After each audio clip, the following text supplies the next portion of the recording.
So the declaration of interest, are there any today? I'll take that as a no. Great. And no members of the public wanting to speak? Great. So we'll move on to item 5, the final approval of the annual report. But before we get to that paper, I'll invite Tracy just to address it and give us an update. Did we do apologies? I just note that Councillor Ewan wasn't here. Was I not listening? In the previous meeting. Yeah. Apologies. Sorry, I didn't have him down as an apology on my run sheet.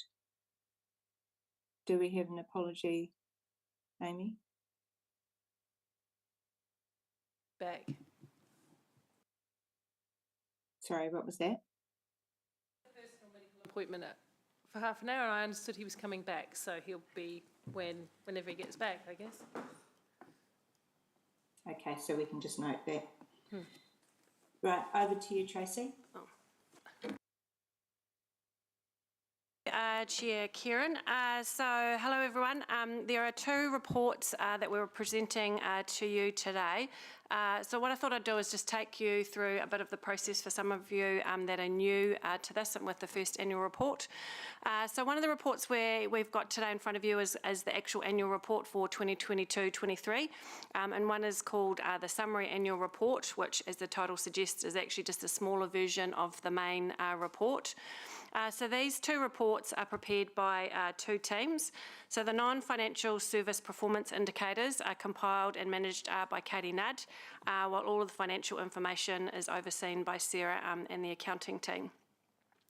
So both of these documents get audited by Audit New Zealand, and we had an interim audit completed prior to year end, of which I reported back to this committee at our last meeting. Audit New Zealand then came in September to complete the final audit. So we were given verbal clearance yesterday afternoon and have received the independent audit report today. So I'm delighted to advise the committee that Hamilton City Council has received an unmodified audit opinion on both our annual report and our summary annual report, noting that there are no unadjusted errors on the letter of rep. There is an emphasis of matter with regards to the uncertainty over the water services reform program, and my understanding is this is with all council's audit reports across the nation. So where to from here, and to unbundle what you received on Diligent over the last couple of days with some of those late items. So firstly, I'd like to thank the Chair and Deputy Chair for the review of their annual report and their suggestions and comments.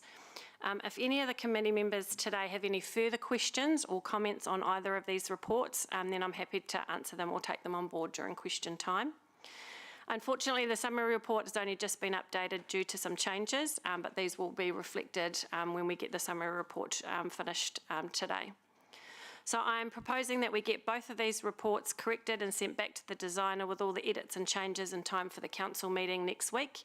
This will include the new audit opinion received this morning, and the final review of these will be done by the Chair and the Deputy Chair. So along with these 2 reports, we also have 2 representation letters. Again, one for the annual report and one for the summary report. Both letters are signed by the Mayor and the CE and addressed to Audit New Zealand. There has been a recommendation, this piece has been included as a recommendation from the committee today. To support this, you'll note that in the late attachments, an internal representation letter from both Blair for the non-financial service performance indicators and from David re the financial information goes through to the Mayor and the CE. So with that, I'm happy to take any questions, and I have Audit New Zealand here as well to answer anything going forward. Great, thank you, Tracy. And I wonder whether it might be useful just to give a very brief overview of the financial position.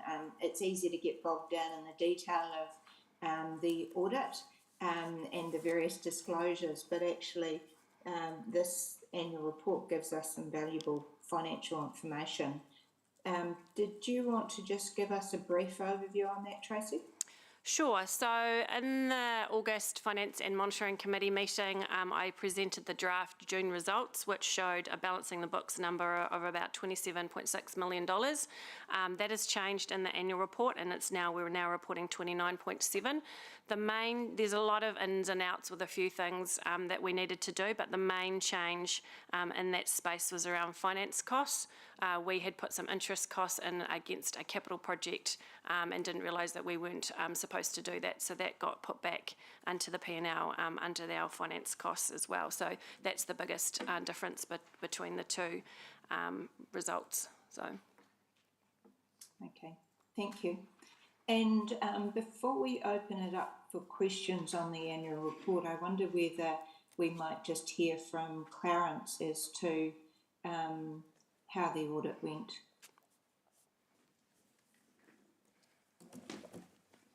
Welcome. Good afternoon, and thank you for the invite. Yes, I think when we started our planning and when we spoke to you the previous time, we knew it was going to be pretty tight to get to this point. Hopefully next year we'll have more time where you actually have time to peruse the documents and the audit opinions before the meeting and not getting it the day before or the morning before the meeting. So that is definitely something that we are trying to achieve next year. So the audit process itself went well. It was tight, as we expected, but we worked really well with Katie and Tracy and her team. Sarah, that was new, was really good to deal with. So overall, the audit process was really good. We did find some errors, misstatements. That's all been adjusted. And as Nadia noted earlier today, it's pretty much, it's not very often that we see a letter of representation with any unadjusted errors on it.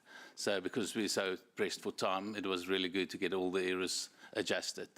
There's some changes that came through quite late, so we were waiting on the final adjustments just to check those off before the adoption on Tuesday. So if there's any questions, I'm happy to answer that. Thank you. Just before I open it up for questions, thank you, Clarence, for noting that difficulty with very late papers. It really does put pressure on governors to fulfil their duties. Getting papers so late makes it really difficult to actually be across it in any detail, and it's really not ideal. So I would like to see some efforts next year to have the papers available in accordance with the meeting timeline so that the committee can have plenty of time to actually review the papers thoroughly. So look, I will, in saying that, I'll now open it up to the committee for any questions of Clarence, and then we'll move to the annual report. No questions? No, it doesn't seem like there is. Okay, thank you. Right, look, we'll open it up for questions. As Tracy outlined, both Bruce and myself have already provided feedback on the annual report. As far as I can tell, none of those are material matters. Does the committee have any questions of Tracy? No, doesn't look like it. Okay, right. Look, there were just perhaps a couple of things from my feedback that I would like to share in this forum, just so that the committee is fully aware of them, and then I'll hand over to Bruce for anything that he wanted to highlight in this forum. But on page 52, sorry, just bear with me and I'll get there. 52 of the accounts, it must be, sorry.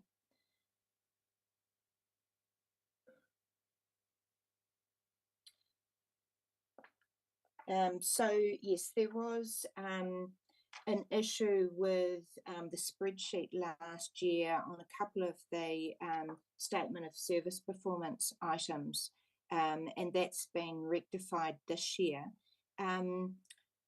Tracy, I wonder if you could just give us a bit of background on those items and why they weren't picked up in last year's audit.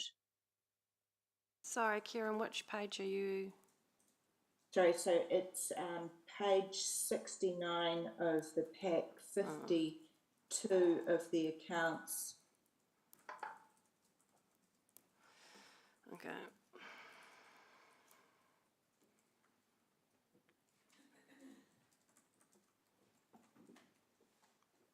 Yeah, I can't find it. Sorry, it's not. Mine's different. Have you got yours? Yeah. Sorry. Thank you, Katie. You probably don't need the page number. So there were just a couple of measures that there was an issue with last year's Oh, okay. Yep. measurement. Sorry. I now know And what she's you talking could just give a wee bit of background on that. Cool. I'll answer if that's okay. We just had a couple of human/spreadsheet errors in those measures. So they're quite manual measures where we're counting entry into things. We record entries across the different libraries as well as issues, and those goes into spreadsheets, and those spreadsheets then sum up and go into other spreadsheets. And when we duplicated the spreadsheets ready for this year's reporting, we noticed that some things weren't summing up the way we would have expected them to. That's where we found the errors. We've now locked cells, we've now checked spreadsheets and formulas, so they shouldn't become issues in the future. Okay, thank you. I just wondered, with regards to subsequent events, have you considered whether there needs to be any note with regards to the general election and any impact that might have on Three Waters or local government reform? Yes, in the report we have talked about Three Waters earlier on, but we hadn't actually made any reference to the local election. Obviously, we'd written this report and it was already out for audit pre that. So, I mean, we can if we want to, but yeah. I mean, it's up to the committee. If we can add, we can certainly add something in if you think that's appropriate. I mean, subsequent events need to be up to the date of, that the accounts are signed off, but perhaps that's something we could take offline for final review. Sure. With the auditors. And the other item I just wanted to check was the treatment of NZFIW. I'll have to take that offline with you, Kieran. Yeah. Okay. Right. Okay. Bruce, did you have some queries that you wanted to raise?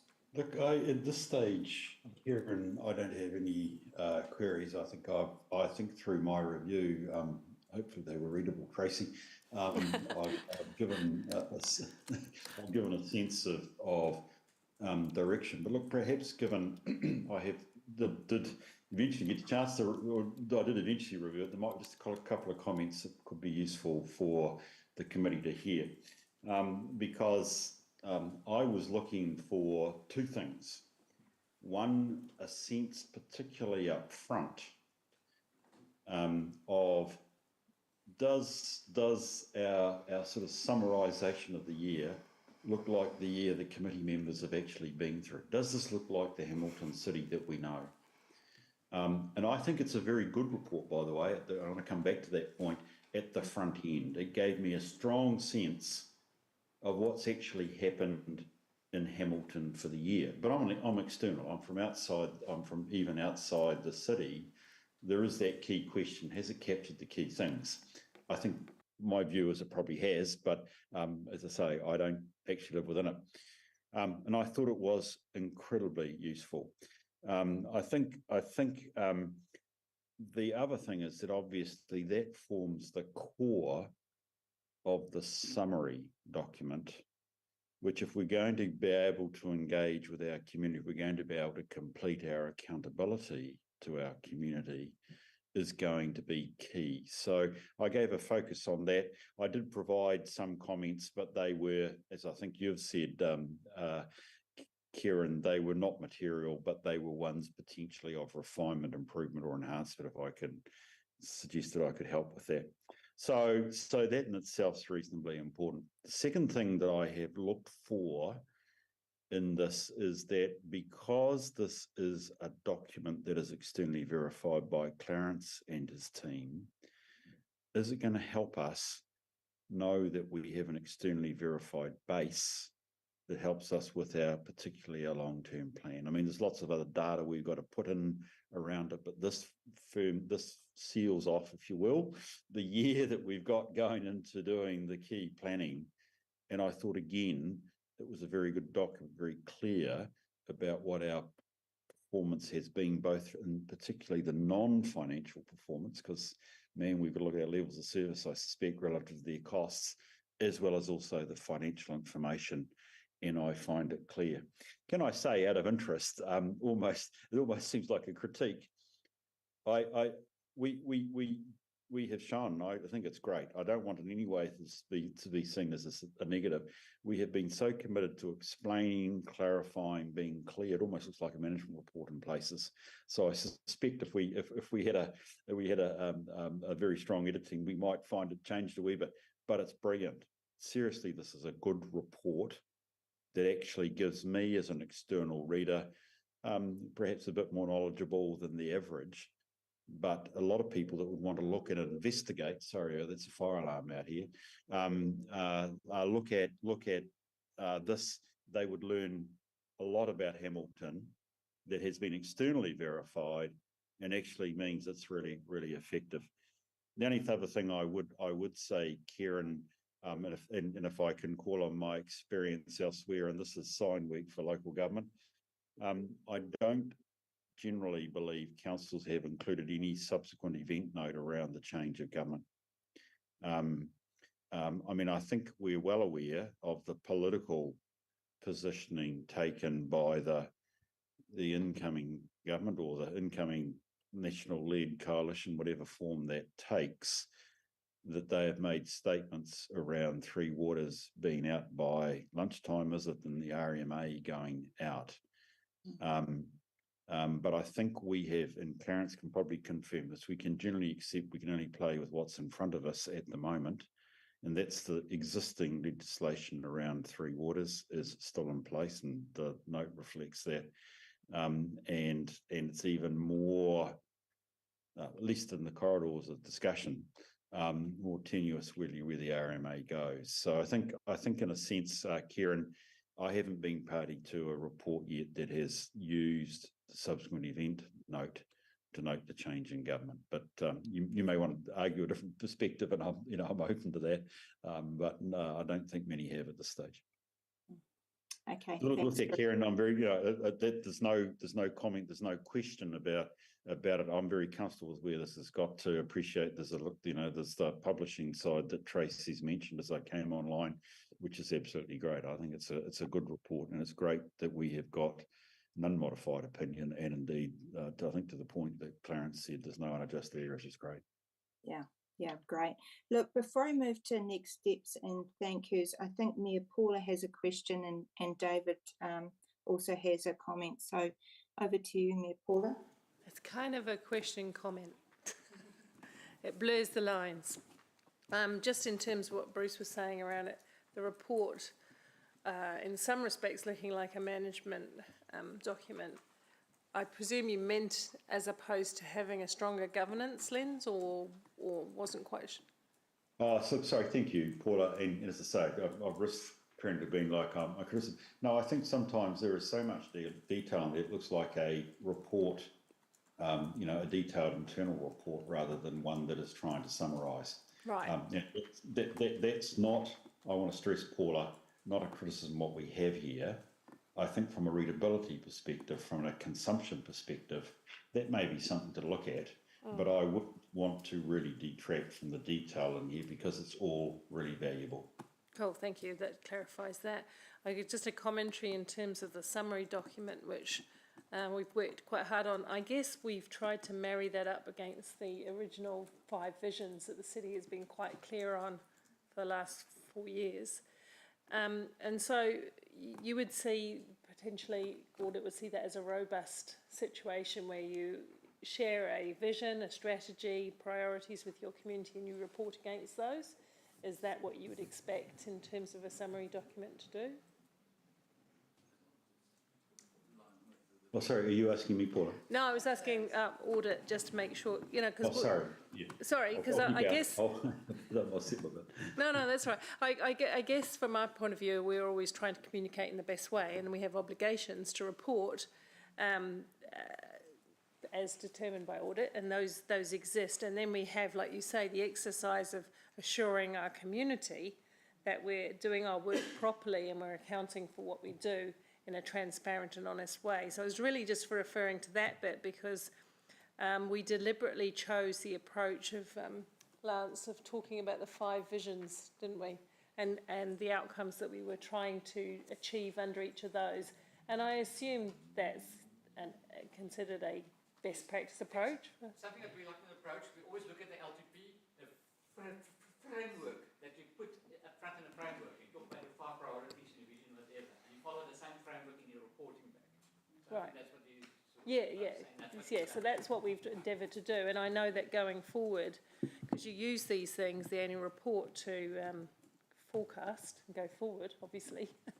And we're coming into LTP. So you'd expect that trend to continue through the reporting of the LTP too, against those same visions and strategies, something that we've talked a lot about, Lance, haven't we? Reporting everything that we do against those outcomes. Thank you. Okay, David, did you have a comment? Thanks, Kieran. Yeah, I just thought it was appropriate on behalf of the executive team to acknowledge the significant effort in putting this annual report together.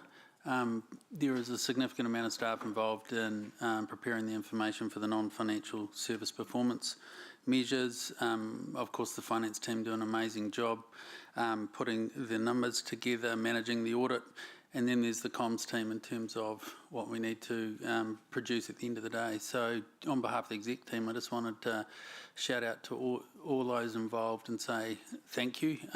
That was all in a period whereby we landed an annual plan and started planning for our long-term plan. And I thought the effort and the just the resilience of the teams to get this done is an amazing outcome. So thank you very much. Yeah. Right, are there any other queries on the annual report or the summary report? If we're rounding up final commentary, it'll almost sounded like we might be. You may I'll move to next steps and thank All right, yous. But, perfect. Let's cover off on the annual report and summary report. Are there any other queries on that? Just one from me, Kieran. Acknowledge that it's a lot of words on pages and that putting it into a summary is a great way to be able to shorten that and make it a little bit more readable. I refer to our balancing the books. It's a bane of our life and something that starts to get some prominence in the media about how well we look after councils and residents' money.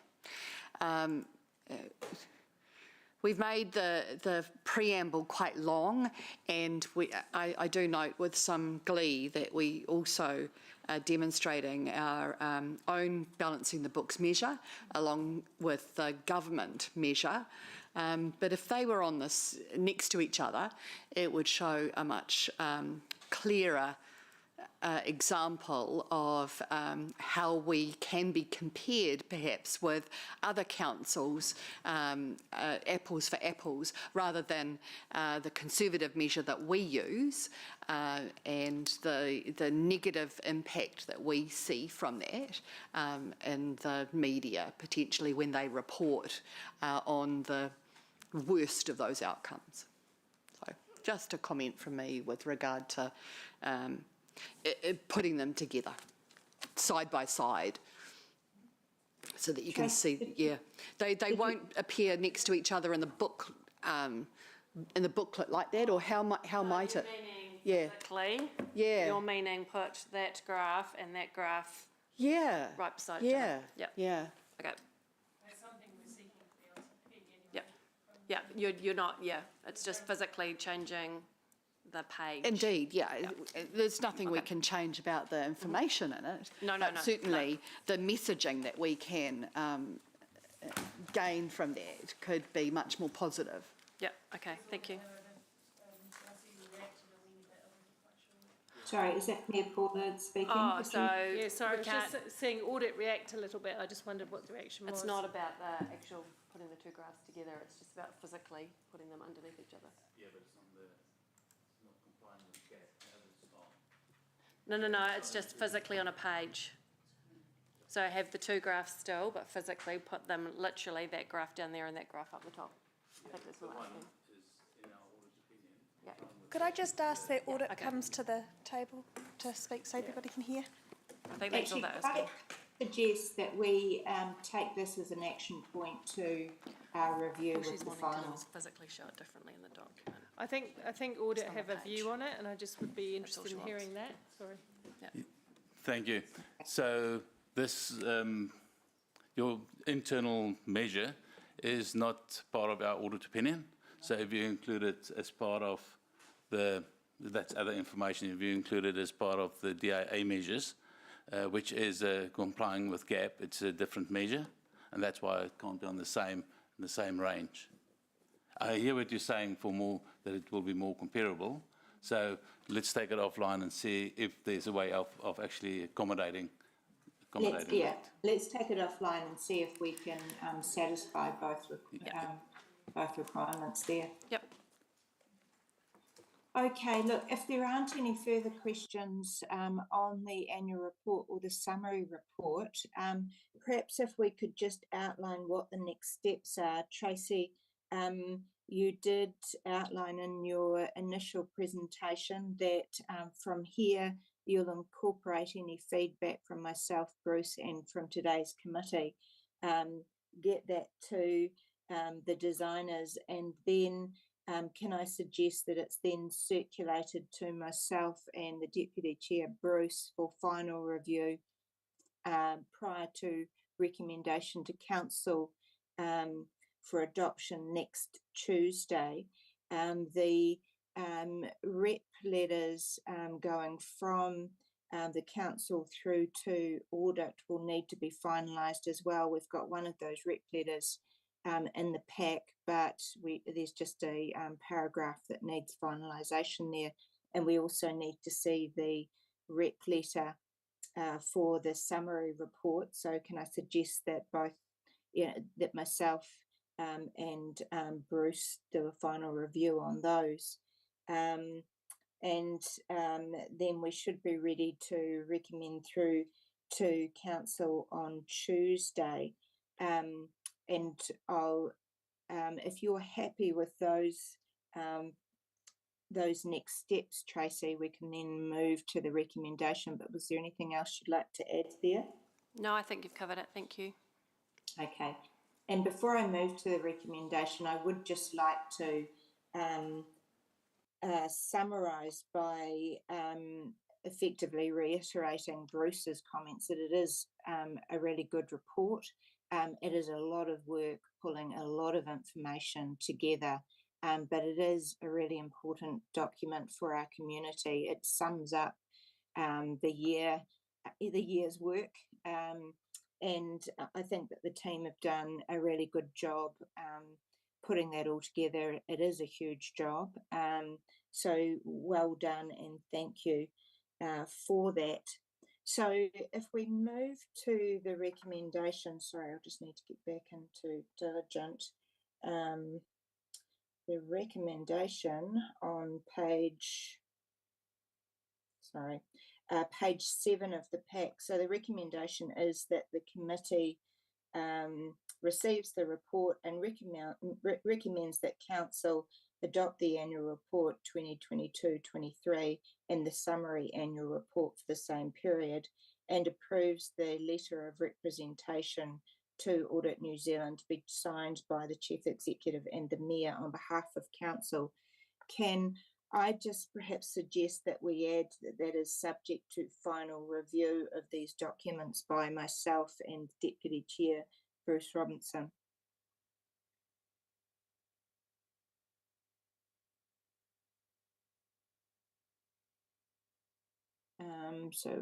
Yeah.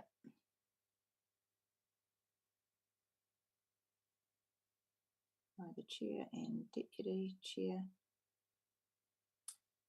Great. So hopefully everyone can see that recommendation up on the screen. Are we all happy with that? Yes. Okay, I'll move the recommendation. Can I have a seconder, please? Happy to second. Thanks, Bruce. All of those in favour, say Aye. aye. Against? The motion is carried unanimously. Thank you. Right, so I think that is all of our business for today.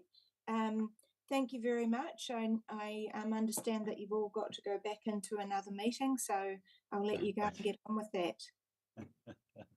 Thank you. Thank you. Thank you, Karen. Appreciate your work.